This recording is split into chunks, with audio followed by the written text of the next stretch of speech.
Merci Song. Donc, comme il a dit, je vais vous présenter la modélisation générique d'un smart grid. Mais avant, je vais vous parler un petit peu de mon parcours. Donc, comme il a dit, je suis doctorant en informatique de l'Université de Versailles. J'ai fait ma thèse sous la direction d'Idiard Sevendurj, qui est professeur de mathématiques à l'École polytechnique de Moscou.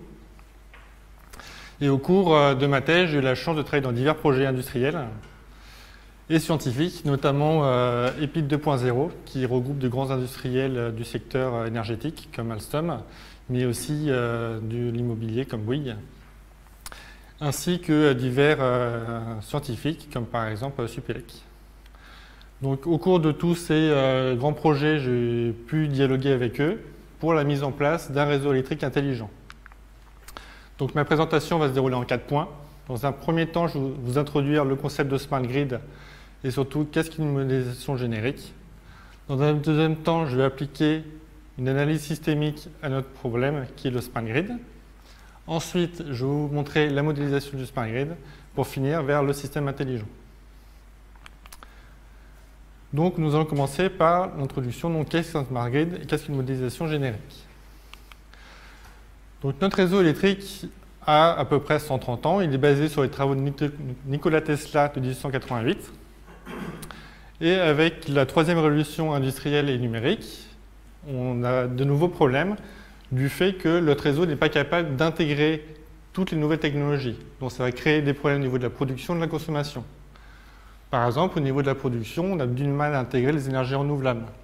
Par exemple, les panneaux solaires produisent de l'électricité assez erratique et cela perturbe notre production globale. Au niveau de la consommation, c'est très dur d'intégrer, par exemple, tout ce qui va être stockage énergétique, du fait que la consommation du stockage est parfois plus grande que ce qu'on peut rendre au niveau énergétique dans le réseau. Donc pour ça, on va parler d'un réseau intelligent qui va comporter et intégrer le comportement des utilisateurs, donc que ce soit producteurs, consommateurs, etc., dans notre réseau. Tout ça en garantissant ce que fait déjà notre réseau, donc une qualité de service qui est de distribuer l'énergie à la demande, gérer l'offre à la demande, et en plus aplanir la courbe de consommation. Donc notre smart grid, il va comporter différents systèmes. Un système qui est Smart Infrastructure, qui a un système de senseurs qui va permettre de capturer en temps réel toutes les données de notre réseau. Smart Management, qui est la partie sur laquelle j'ai travaillé, qui va être l'utilisation de ces données pour aplanir la courbe de consommation. Et enfin, Smart Protection, qui va être la protection des données. En plus de ces trois systèmes, on doit garantir 6 autres caractéristiques. Donc le self-healing, qui a la capacité de détecter et de réparer en temps réel les problèmes du réseau. La flexibilité, c'est-à-dire qu'on doit s'adapter à l'offre et à la demande en temps réel. Prédictif, à partir des données qu'on récolte à un temps T, on est capable de calculer les futures productions et les futures consommations. Itératif, donc entre différents agents de notre système. Optimal, c'est-à-dire qu'on doit avoir une consommation au moindre coût et une production au moindre coût. Et enfin, sécurisé au niveau des données. Donc, tout ça forme notre smart grid. Donc, actuellement, il existe déjà quelques simulations de smart grid. Mais le problème de ces simulations, c'est que souvent, ils sont uniquement dédiés à une technologie donnée, que ce soit par un industriel ou par un scientifique, et qui sont difficilement adaptables à d'autres technologies. De plus, ce sont des simulations sur des instances assez petites, donc par exemple moins de 200 maisons, et que pour adapter à un smart grid, on va dire de taille nationale, et on a une explosion combinatoire, et donc il est impossible de calculer les résultats en temps réel. Donc notre but, c'est de modéliser un modèle générique de smart grid. Donc maintenant, on a vu ce qu'est un smart grid, il faut voir ce que c'est un modèle générique. Donc au niveau de la modélisation, donc, quiconque a fait de la programmation sait ce que c'est une modélisation. C'est une représentation mathématique d'un problème réel. Niveau générique, donc on connaît tous les médicaments génériques, ce sont des médicaments qui ont la formule, mais sous un autre nom. Donc une modélisation générique, c'est une représentation généraliste d'un système à l'aide d'outils scientifiques. L'avantage d'une modélisation, c'est que ça va apporter des résultats sans l'investissement d'un smart grid réel. Donc on va avoir beaucoup de difficultés au niveau de la modélisation, notamment une difficulté mathématique du fait qu'il est très difficile de modéliser le système dans son entièreté. On a beaucoup d'agents avec des volontés différentes, par exemple minimiser la dépense de consommation, minimiser les dépenses de production, etc. Ce qui va créer beaucoup de paramètres, et la combinaison des deux crée une explosion combinatoire qui n'est pas possible de calculer pour une instance t. Donc la réponse, c'est trouver des catégories d'algorithmes qui vont permettre de résoudre chaque sous-problème de notre problème global. Donc, avant de trouver ces catégories d'algorithmes, il faut savoir déjà comment étudier un smart grid. Donc, pour ça, on a adapté l'analyse systémique. Donc, l'analyse systémique, c'est une analyse des systèmes complexes. Un système complexe se représente de la façon suivante. Nous avons différents agents avec des comportements différents. Ces agents se regroupent en organes qui va avoir son propre comportement, qui est une résultante des comportements de chaque agent, et ainsi de suite, jusqu'à arriver à la totalité de mon système, donc de mon smart grid. En plus de ce problème d'échelle, on a un problème temporel. C'est-à-dire qu'à un instant t, les valeurs de mon système ne sont pas les mêmes à un instant t plus 1. Donc il faut savoir s'adapter aux nouvelles valeurs. Donc l'analyse systémique se représente de la façon suivante. Dans un premier temps, il faut déterminer les différents composants de mon modèle, donc mes agents, ainsi que la structure du modèle. Une fois qu'on a déterminé tous les agents, on peut en déterminer les organes, donc ce qu'on appelle l'auto-organisation, qui est de mettre en place les outils d'optimisation pour chaque sous-système, ainsi qu'un système de communication qui va permettre d'équilibrer chaque sous-système pour arriver à un consensus global. Une fois qu'on a mis en place cette auto-organisation, il faut mettre en place l'échelle temporelle, qui va être l'évolution, donc un système de rétroaction qui va permettre aux différents composants de trouver un consensus dans le temps, ainsi qu'un système d'apprentissage qui va permettre à mes composants de connaître les valeurs dans les itérations futures. Donc un agent, donc ça peut être par exemple un consommateur, un producteur ou la distribution de l'énergie, se présente de la façon suivante. L'environnement va envoyer des données à mon agent. L'agent possède différents algorithmes internes qui va permettre de fournir une réponse, que ce soit une action ou des valeurs. Et ces actions ou des valeurs vont être envoyées dans l'environnement aux agents alentours. Donc maintenant qu'on a vu l'analyse systémique, on va l'effectuer au niveau de notre modèle du smart grid. Le smart grid se présente au niveau structurel de la façon suivante. Au niveau central, nous avons tous nos producteurs qui sont reliés sur un réseau maillé. Donc le réseau maillé permet, en cas de coupure d'une ligne, d'avoir toujours un autre chemin d'un point à un autre, ce qu'on appelle aussi un réseau de connexes. Au niveau de la distribution, nous avons, surtout en France, un réseau assez linéaire au début jusqu'à arriver à la distribution au niveau local, donc des consommateurs. Une fois au niveau du consommateur, nous avons un réseau en arbre. Donc là, on a vu la structure. Maintenant, il faut connaître nos différents agents. Donc parmi les agents, nous avons les gros producteurs, qui sont donc sur le réseau maillé, les petits et moyens producteurs qui se retrouvent en périphérie du réseau maillé, et les différents consommateurs.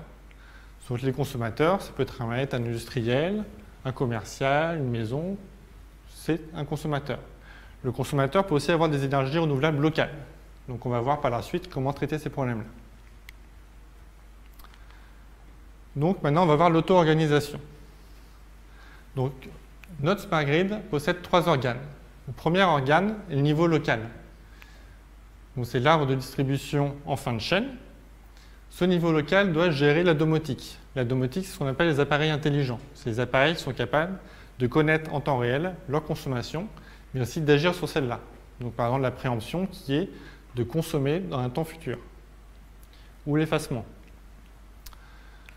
Les énergies renouvelables locales, le véhicule to grid. Donc le véhicule to grid, ce sont les véhicules électriques qui sont capables à la fois de fournir de l'électricité en déchargeant leur batterie ou de prendre l'électricité.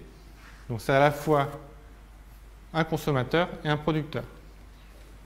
Donc notre niveau local gère la distribution et la gestion de l'énergie parmi ces appareils.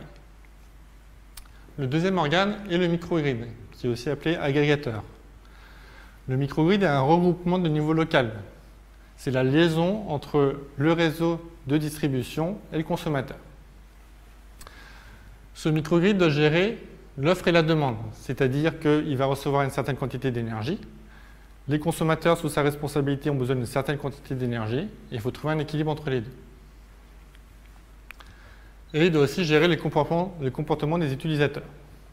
Les utilisateurs, ils sont capables, donc, comme j'ai dit, par la domotique, de faire de l'effacement ou de ce qu'on appelle le demand side management, donc de gérer sa consommation en fonction du comportement que l'on souhaite avoir. Et le troisième organe est le réseau de transmission et de distribution. Donc c'est le réseau maillé qui est au centre de notre smart grid. Cet organe a pour but donc de gérer la production, de créer le schéma de routage à travers donc notre réseau et de calculer les comportements futurs, que ce soit producteur ou consommateur. Donc pour résumer, le réseau TED gère la production, le transport et la distribution de notre réseau. Donc on a fait l'analyse systémique sur notre smart grid. Maintenant, on va voir au niveau de l'auto-organisation les algorithmes appliqués pour chaque organe. Donc les algorithmes se passent de la façon suivante.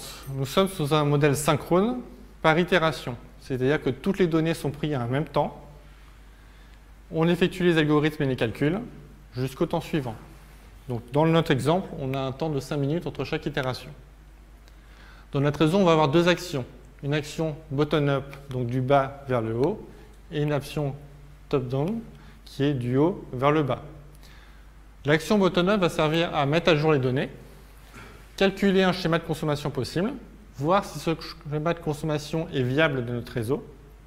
S'il n'est pas viable, il va y avoir un système de rétroaction, donc on peut le voir ici une boucle, qui va permettre de trouver un consensus entre l'offre et la demande. Une fois que ce consensus est trouvé, on a l'action top-down, donc on crée les schémas futurs, on distribue l'énergie parmi les schémas que nous avons calculés. Donc on va voir maintenant un autre aperçu du modèle, qui peut être un peu plus lisible. Donc on peut revoir ici le schéma bottom-up, le système de rétroaction pour trouver un consensus, et le système top-down. Donc on va voir la première partie. Donc au niveau local, comment on va faire pour mettre à jour les données et trouver un premier schéma de consommation. Donc pour ça, notre niveau local possède différents appareils. Il peut être en marche ou ne pas être en marche. Il peut aussi demander de l'énergie à l'instant T.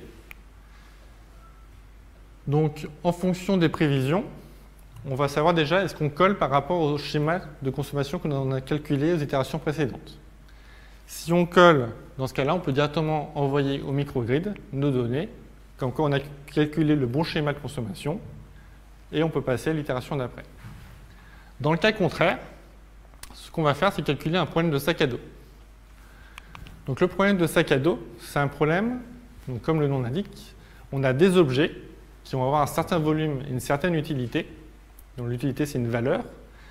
On a un sac d'une certaine taille, et il faut mettre les objets dans ce sac afin de maximiser l'utilité totale. Donc dans notre cas, nos objets, ce sont nos appareils. La taille de notre objet, c'est sa consommation. Pour calculer son utilité, ce qu'on va faire, c'est rajouter une nouvelle variable qui va être la priorité de consommation. Cette priorité de consommation sert à déterminer est-ce que l'objet, à l'instant T, doit être allumé ou non. Est-ce qu'il va améliorer le confort de l'utilisateur ou non. Donc en fonction de cette valeur, on a une formule qui va permettre de calculer l'utilité. Donc on a nos différentes données. On a le sac qui est l'énergie prévue d'être consommée. Nos différents objets qui sont les différents appareils consommateurs et notre utilité. Donc on résout un problème de sac à dos et donc on trouve une solution optimale à notre problème. Cette solution est faite pour chaque maison et les données sont ensuite envoyées au microgrid. La résolution du problème de sac à dos est faite par programmation dynamique, c'est-à-dire qu'on va créer un tableau où chaque case du tableau est une solution optimale de notre problème. Cela va permettre à la fin, une fois qu'on a trouvé un consensus, de ne pas refaire de calcul et directement avoir une solution optimale à notre problème. Donc là, on a envoyé toutes les données optimales au microgrid. Le microgrid, son rôle, c'est de calculer ce qu'on appelle donc un jeu.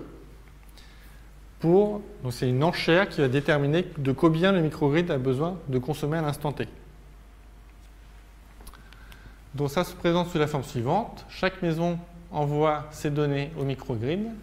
Le microgrid fait un jeu que je vais expliquer juste après pour chaque maison. Donc pour chaque maison, on a une stratégie de consommation. Il somme l'ensemble des stratégies de consommation des maisons sous sa responsabilité et va envoyer ces données au niveau du réseau de transmission et distribution. Donc le jeu se présente de la façon suivante. Nous avons deux acteurs, le consommateur et les producteurs. Donc dans un jeu, chaque acteur a un ensemble de stratégies. Chaque stratégie va déterminer pour le consommateur de quelle façon il va consommer. Est-ce qu'il va participer au demand side management ou non? Quels appareils vont consommer? Et au niveau du producteur, donc il y a une concurrence au niveau des producteurs. Donc chaque producteur n'envoie pas la même somme, enfin la même quantité d'énergie au même prix au consommateur. Donc en fonction des stratégies du consommateur et distributeur, on va trouver une stratégie avec la plus grande utilité, donc qui est la somme des utilités de la stratégie du consommateur et du producteur. Dès qu'on a trouvé cette stratégie, on valide, on regarde à quelle consommation cela correspond, on somme et on envoie au réseau de transmission et distribution.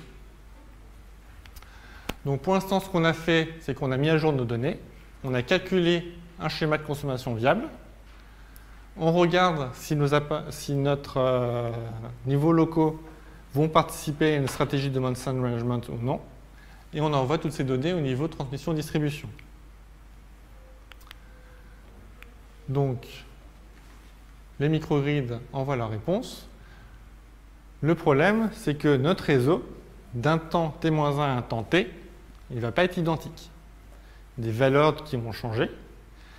Et pour mettre à jour notre réseau, on va utiliser la pré-topologie, que je vais expliquer juste après. Une fois qu'on a mis à jour notre réseau avec les nouvelles données des capteurs, il faut aussi penser qu'on n'a pas la même consommation pour chaque microgrid. Donc on a à la fois un problème de mise à jour au niveau des capteurs, mais aussi au niveau du flow. Donc le flow, c'est la quantité d'énergie envoyée d'un point A à un point B. Donc il faut mettre à jour les capteurs, le flow, recalculer notre problème de flow, pour ensuite dire est-ce que les stratégies utilisées par le microgrid sont viables ou pas. Donc on va voir dans un premier temps comment mettre à jour notre graphe en fonction des valeurs des capteurs. Donc la pré-topologie est un avancement de la topologie, qui est aussi un avancement de la théorie des graphes. Donc c'est un principe de proximité, c'est-à-dire qu'on a nos différents capteurs. Donc ici, ça va être nos lignes. Nos capteurs vont créer des valeurs en fonction des différents paramètres. Donc tous ces paramètres, on va les ranger dans un graphe différent. Et en fonction des valeurs des capteurs, on va étendre notre graphe ou non. Donc étendre le graphe, c'est-à-dire créer un arc entre un point A et un point B. On crée un graphe en étendant les valeurs de nos capteurs pour chaque paramètre. Une fois qu'on a ces différents graphes, on va les associer par une association logique. Ça va nous donner un graphe final. Donc ici, chaque arc a 3 valeurs possibles. On a la valeur 2 si la liaison existe dans la réalité. Est-ce qu'il y a une ligne électrique entre le point A et le point B. La valeur 1 sert à déterminer est-ce qu'on peut envoyer une sous-tension dans cette ligne électrique. Et la valeur 3 sert à déterminer est-ce qu'on peut envoyer une surtension dans cette ligne électrique. Donc là, on a mis à jour notre graphe. On a mis à jour ces valeurs, on a mis à jour les capacités de chaque ligne électrique. En fonction de notre ancien routage, il va falloir aussi mettre à jour les flows. Donc pour ça, il y a un algorithme qui permet de calculer le flow maximum à coût minimum, qui est le Buserker-Gowen. Cet algorithme, on va inverser les coûts et on va faire une rétroaction. Ça veut dire qu'on va enlever les flows en trop. Donc ça va nous permettre d'avoir un graphe où on a enlevé les flows en trop, mais où il reste encore à optimiser le flow parce que nos microgrids les valeurs demandées de consommation ont pu changer, ils ont pu augmenter ou baisser. Donc il va falloir réitérer le graphe, l'algorithme sur le graphe pour recalculer le flot maximum au coût minimum. Donc une fois qu'on a notre flot, il est possible qu'il y ait des microgrids qui ne reçoivent pas assez d'électricité par rapport à leur demande. Donc il va falloir faire un système de rétroaction pour trouver justement un équilibre entre cette offre et cette demande. Pour cela, on va mettre dans un premier temps les différentes productions à l'infini et dans un deuxième temps les différentes consommations des microgrids à l'infini. Le fait de mettre à l'infini fait qu'on va calculer à la fois la production idéale pour la consommation demandée pour cette rétroaction, et le fait de mettre les consommations à l'infini fait qu'on va calculer la production idéale pour cette consommation. Donc on a les deux sens, soit la production idéale pour la consommation, soit la consommation idéale pour la production actuelle. Donc une fois qu'on a ces données, on sait quel microgrid on doit gérer, on doit équilibrer la valeur pour justement correspondre à notre production. On envoie ces données, les microgrids vont réitérer, vont refaire un jeu, vont redéterminer une stratégie jusqu'à trouver un équilibre entre l'offre et la demande. Donc là, on a vu toute la partie bottom-up. Cette partie-là, elle est simple. Donc on a calculé au début un problème de sac à dos par programmation dynamique. Donc il suffit d'appliquer la stratégie finale à notre problème de sac à dos et on a directement nos appareils consommateurs. Donc là, pour résumer d'un point de vue de notre Smart Grid, la première étape, c'est la mise à jour des données. Chaque niveau local va créer un schéma de consommation. Chaque microgrid va faire une enchère et voir s'il est possible ensuite d'obtenir l'énergie souhaitée au niveau du réseau de transport et distribution. À force de rétroaction entre les enchères et le routage, on obtient un consensus entre l'offre et la demande et on distribue l'énergie parmi tous les niveaux locaux. Donc là, on a déterminé l'auto-organisation. Il nous reste encore à déterminer le côté intelligent de notre Smart Grid. Donc, on va commencer d'abord au niveau du consensus. Donc on a vu que quand on fait une rétroaction, on va savoir quel microgrid va devoir consommer plus, consommer moins. Il va devoir changer sa valeur de consommation. Donc pour cela, on a besoin des appareils intelligents, la domotique. Dans chaque appareil intelligent, on a ce qu'on appelle un automate. Donc un automate, c'est un graphe. Donc on a différents états. Chaque état est relié par une action.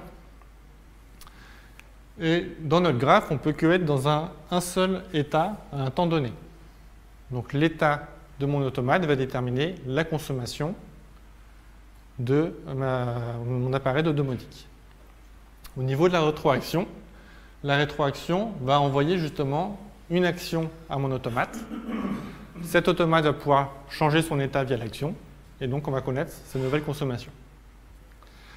Donc là, c'est un exemple d'un groupe pays carré que j'ai eu cette année-là, qui était sur le principe de chauffage, sur un chauffage intelligent. Ils ont aussi rajouté un principe de pricer, c'est-à-dire que si à un temps donné, la consommation est trop grande et que le chauffage doit pourtant s'allumer, le principe de pricer va permettre de décaler ce besoin de consommation à un temps futur où le besoin énergétique est moindre et donc le prix est moindre. Donc là, on a vu notre problème de consensus. Maintenant, il faut voir à quoi vont nous servir toutes ces données. Car on a généré des données au niveau du routage, on a généré des données au niveau du sac à dos au niveau local. À quoi tout ça va nous servir? Donc, ça va nous servir pour créer des prévisions à moyen et long terme. Donc les prévisions vont être calculées directement par rapport à notre problème de production à l'infini et de consommation à l'infini. Ce qu'on va faire, ça va être une moyenne pondérée. Donc moyenne pondérée en fonction de la rétroaction. C'est-à-dire que les premières rétroactions vont avoir un poids plus faible que les dernières rétroactions. En effet, dans les dernières rétroactions, on est plus proche du consensus et donc de la réalité, et donc aussi des schémas de consommation futurs. Donc là, on a calculé une valeur pour chaque producteur et pour chaque consommateur, donc microgrid à cette échelle ici, et ça va nous servir de prévision pour l'itération future. Donc maintenant, deux autres problèmes. Comment créer les schémas de consommation? Donc pour créer un schéma de consommation, on a vu que dans tous nos calculs, on utilise un principe d'utilité qui est assez arbitraire, alors que le mieux serait justement de s'adapter par apprentissage à notre smart grid. Donc pour ça, ce qu'on va faire, c'est calculer le problème de sac à dos à l'échelle du smart grid. Donc c'est notre consommation totale des différents appareils, et donc avec chacun une valeur, et donc il faut attribuer les différents appareils, une valeur soit 1, ils sont en fonctionnement, soit 0, ils ne fonctionnent pas à ce niveau-là, pour avoir la valeur optimale à l'échelle nationale. Donc on va comparer justement notre consensus à cet optimal au niveau national pour pouvoir adapter nos valeurs d'utilité. Le problème, c'est qu'au niveau national, le problème donc, du sac à dos, il n'est pas résolu en 5 minutes. Donc là, on est entre 1 million et 1 milliard d'appareils consommateurs, donc on est 1 million et 1 milliard au niveau dimensionnement. Donc au lieu de chercher à calculer à tout prix la valeur optimale, on va chercher à avoir une approximation de la valeur optimale. Donc notre problème de sac à dos, comme il dit là, l'appareil soit il consomme, soit il ne consomme pas. Donc la première idée, c'est d'abord relâcher cette contrainte. Donc, ça s'appelle une relaxation lagrangienne. Donc on va dire que finalement, notre appareil, au lieu de prendre soit la valeur 0, soit la valeur 1, il peut prendre n'importe quelle valeur entre 0 et 1. Donc le problème de cette relaxation, c'est que souvent, ça donne un optimal qui est beaucoup plus grand que l'optimal du problème 0, 1. Mais du fait d'approximer la valeur optimale donc, par des formes simples, on va équilibrer cette relaxation. Au final, on va arriver à une valeur qui est proche de l'optimal réel. Donc là, on a calculé l'optimal au niveau national. On peut équilibrer nos valeurs d'utilité. Donc maintenant, ce qu'il va falloir faire, là, on a calculé au niveau de la consommation. Maintenant, il faut faire le schéma au niveau de la production. Donc on a calculé précédemment la moyenne pondérée. Donc au niveau prévisionnel, on sait à peu près de combien on va devoir augmenter ou baisser nos productions. Donc on va recommencer notre problème de flot, sauf que cette fois on aura deux arêtes pour chaque producteur. Une arête de la production minimum, parce que forcément une centrale, elle a un certain pourcentage entre chaque itération de baisse ou d'augmentation de sa consommation électrique, de sa production électrique, pardon.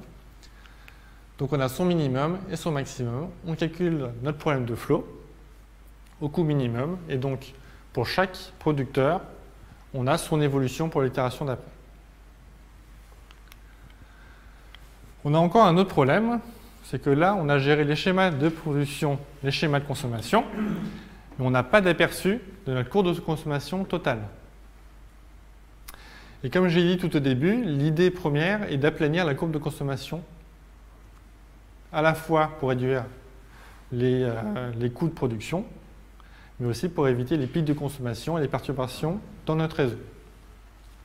Donc il y a différentes façons d'aplanir le courbe de consommation, comme celle-là, donc sont calculées par rapport soit à la pente, soit à la régularité de la courbe.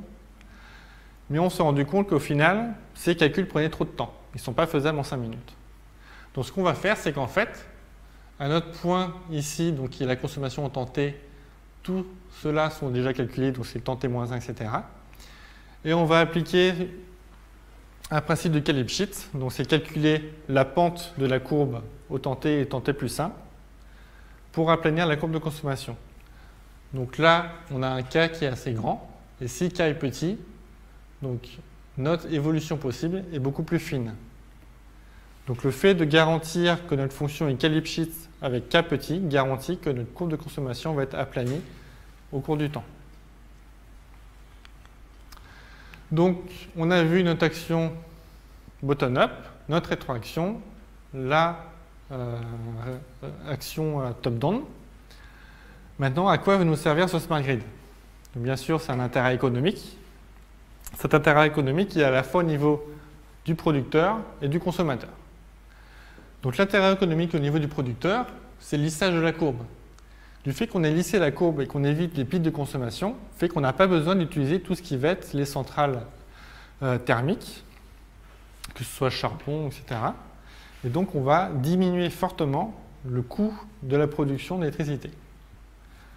Du fait qu'on diminue ce coût de la production d'électricité, donc qui est la courbe rouge ici par rapport au coût dans le cas des pics qui est la verte, fait qu'on va diminuer le coût d'électricité aussi pour le consommateur. Donc le consommateur, il va retrouver aussi un bénéfice dans ce schéma-là. Mais il va retrouver un double bénéfice, c'est-à-dire que le consommateur, il participe au demand side management. Le fait de participer, par exemple, d'accepter d'effacer sa consommation, d'allonger son processus de consommation, fait qu'il peut aussi recevoir une autre contribution du producteur. Donc il a à la fois une baisse du coût de l'électricité, mais aussi une rémunération du fait de son engagement dans le demand side management. Donc le schéma actuel, la modélisation actuelle n'est pas totalement finie. Il reste encore beaucoup de points à travailler, notamment au niveau de la gestion des différentes variables. Donc comment paramétrer les stratégies, comment paramétrer les différentes utilités. Donc on a vu tout à l'heure que c'était possible déjà par les automates. Et aussi faire un paramétrage adaptatif. C'est-à-dire que notre smart grid doit apprendre de toutes les itérations qu'il a déjà effectuées pour pouvoir paramétrer plus vite et plus efficacement pour les itérations futures. Donc pour ça, il faut des processus d'apprentissage et donc j'ai prévu un déploiement de réseaux de neurones pour pouvoir apprendre de toutes les données générées à chaque itération. L'autre point amélioré au niveau de la modélisation du smart grid, c'est créer d'abord le framework Plug and Play. Donc c'est un framework fait pour les utilisateurs où il suffit d'entrer par exemple un nouvel appareil avec une telle consommation que notre programme va directement le gérer en tant qu'agent. On n'a pas besoin de formation particulière pour pouvoir utiliser le programme. Il va falloir autoriser une gestion hors modèle. C'est que pour l'instant, on a vu que ce soit la domotique, les producteurs, les consommateurs, etc., tout est géré par le modèle. Il faut que la personne qui utilise notre framework soit capable de dire, par exemple, cet appareil-là, je ne veux pas qu'il soit géré par mon smart grid.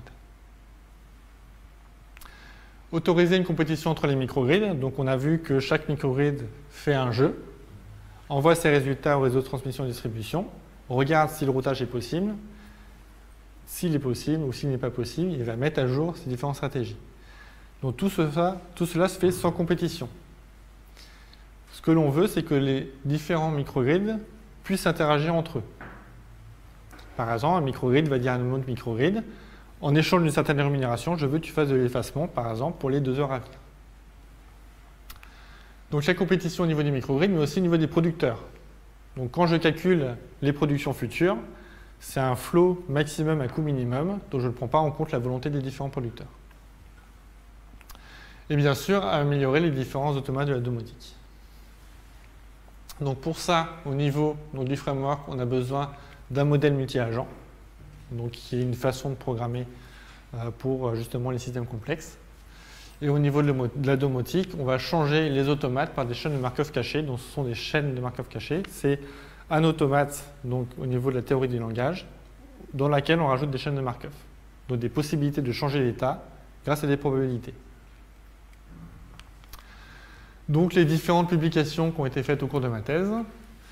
À venir, au nom de la modélisation groupe, il y a un article de journal et 2 articles de conférences internationales. Les 2 articles de conférences internationales ont été faits dans le cadre des 2 projets pays carrés que j'ai encadrés cette année. Et donc de différentes recherches, soit de stagiaires, soit de thèse. Donc je vous remercie beaucoup pour votre attention.